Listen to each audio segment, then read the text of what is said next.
Ya, assalamualaikum warahmatullahi wabarakatuh. Ya, rekan-rekan, kembali lagi di Marwah Farm. Ya, kali ini tunjuk muka ya. Kemarin ada yang banyak yang komentar, Mas tunjukin mukanya. Sekarang udah ditunjukkan. Ya, kali ini kita bahas tentang invasif, kura-kura invasif. Kura-kura invasif itu apa, Mas? Kura-kura invasif adalah kura-kura yang didatangkan dari suatu daerah, kemudian datang ke daerah tertentu yang dilepas liarkan ke alam atau lepas ke alam dan kemudian merusak ekosistem yang sudah ada di alam tersebut. Sebagai contoh, itu adalah ada 3 kura-kura yang menjadi perusak atau menjadi penghancur biota-biota alam yang ada di lingkungan. Yang pertama itu rekan-rekan udah pada tahu semua, yaitu kura-kura Brazil atau red-edged slider atau Trachemis crypta elegans.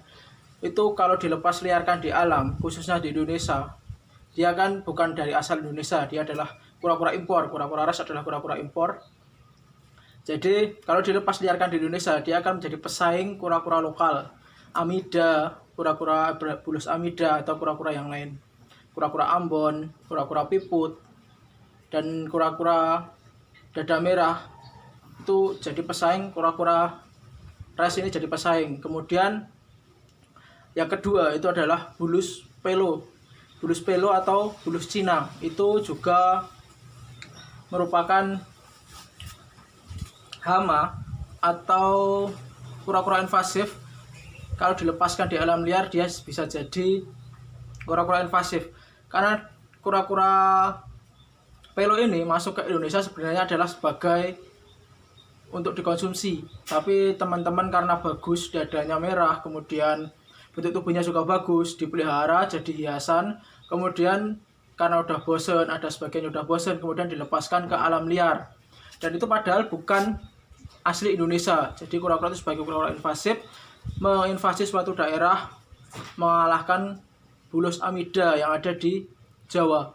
Kemudian yang ketiga adalah MSE atau Mekong Snail Eating Turtle atau kura-kura Mekong pemakan siput. Itu juga merupakan kura-kura invasif.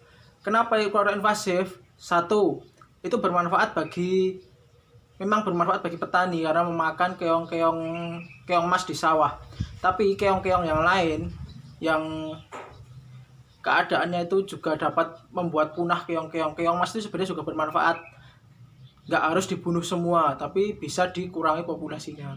Tapi kalau dilepaskan bulus pelo ini kemudian ke alam liar, di alam Indonesia, dan dia perkembangannya itu cepat karena ukurannya lebih kecil daripada bulus Amida, itu nanti akan membuat ekosistem dan biota-biota yang ada di sekitarnya itu akan musnah. Ya, ini sekalian kita kedatangan kura-kura, salah satu kura-kura invasif. Kenapa kita ambil? Karena kita punya teman-teman yang suka mancing, kemudian kalau mereka mendapatkan kura-kura jenis ini, kita ambil. Karena apa? Takutnya nanti dilepas liarkan lagi ke alam, menjadi invasif di daerah tertentu, daerah terusnya di Klaten. Jadi kita ambil kura-kura apa? Adalah kura-kura res yang dari daerah Solo Utara tadi pagi kita ambil di COD di daerah dekat rumah.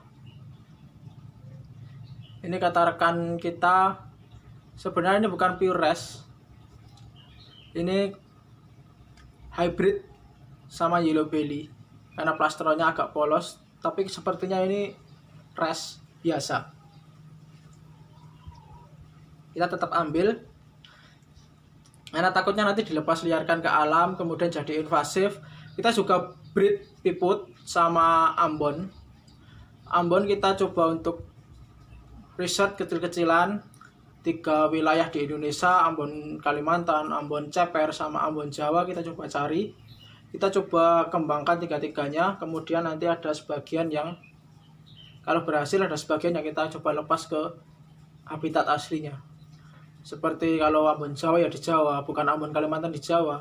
Kalau Ambon Kalimantan ya kita lepaskan di Kalimantan. Kalau Ambon Jawa kita lepaskan di Jawa. Jadi tidak jadi invasif di daerah lain. Dan kura-kura Ambon yang dari Kalimantan kalau dilepaskan di Jawa itu bisa menyebabkan spesiesnya itu kawin silang dan kemurnian genetika daerah dari suatu kura-kura itu akan tercemar. Sebagai contoh, bukan sebagai contoh ya, kisarannya Ambon Jawa udah murni Jawa, Ambon Kalimantan murni Kalimantan, di crossbreeding itu hybridnya itu nggak bisa dispesieskan dan itu merusak genetika atau genetika daerahnya seperti itu. Nah, ini kita langsung review tentang kura-kura yang baru datang tadi pagi ya, langsung saja. Ini kura-kura yang baru datang tadi, kepalanya merah ya, nonton kancane langsung pengen lungo. Kepalanya merah, ciri khas red eye slider, tapi plastronnya tadi sudah saya lihatkan agak kuning, sini polos, ada bercaknya dikit, yang sini pure polos, kemudian bercaknya dikit-dikit di depan. Ini ada bekas cell root kayaknya ini. Kemudian ekornya betina, buku depan pendek juga betina. Ini seperti tadi kita ambil karena apa? Sebenarnya harganya di atas pasar yang biasa kita ambil. Biasa kita ambil sekian, tapi ini di atasnya karena kita kekurangan indukan juga. Babynya kemarin juga udah laku habis semua. Jadi kita pengen tambah peliharaan, jadi kita ambil yang indukan sekalian. Jadi baby kita jual, kita ganti dengan indukan supaya indukan kita lebih banyak. Nanti waktu musim bertelur datang, insya Allah banyak telur-telur yang ada. Nanti kita juga adakan giveaway. Kalau kita ada kesempatan dan ada apa namanya barang yang mau di giveaway, kita akan giveaway ke rekan-rekan. Kita langsung rilis ke kolam.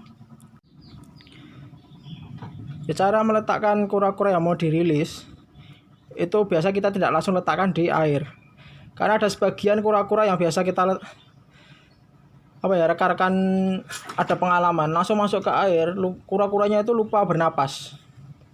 Jadi dia tenggelam, kemudian mengambang-ambang ke atas, susah nyari napas, kemudian mati tenggelam. Lucu kan, kura-kura mati tenggelam, hidup di air mati tenggelam. Tapi itu kejadian, beberapa rekan-rekan juga sudah mengalami. Jadi kita setiap merilis kura-kura ke kolam atau melepas kura-kura ke kolam, kita selalu meletakkan di baskingnya seperti ini, biar nanti dia nyari napas, kemudian dia turun sendiri. Ini kita belum sampai 100 ekor. Nanti kalau 100 ekor kita coba bangun kolam yang baru. Ya, itu dulu video tentang kura-kura invasif dan merilis kura-kura ke sungai atau mengambil kura-kura yang dari sungai kita budidaya ke kolam, karena supaya tidak jadi kura-kura yang invasif atau kura-kura impor yang merusak habitat kura-kura lokal kita, Ambon, piput, dada merah, dan lain sebagainya.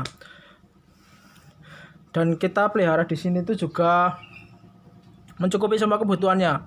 Sudah kita share ke semuanya apa aja yang kita berikan ke kura-kura Brazil ini, mulai dari sayurannya apa, buahnya apa, pakai pelet, kemudian dikasih hewannya apa, udah kita share semua ke rekan-rekan.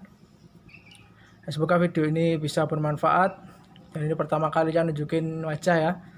Ke rekan-rekan yang penasaran, silahkan di subscribe supaya mendukung channel ini, dan Marwah Farm kedepannya akan membuat video vlog seperti ini ya. Kita akan juga project breeding RBN, kemudian Venusuta, dan lain-lain ya nanti, Picta belly, Picta picta, Damer, dan kita tetap project untuk meriset tentang kura-kura Kuro amboniensis kuro, Kuro amboniensis camaroma, Kuro amboniensis amboniensis. Jadi 3 spesies itu bisa kita coba untuk breed dan kita coba untuk sebagian kita lepas ke alamnya. Tapi ini baru rencana kami. Kami masih belum mendapatkan kura-kura Ambon yang lokalitinya jelas. Itu dulu ya. Assalamualaikum warahmatullahi wabarakatuh.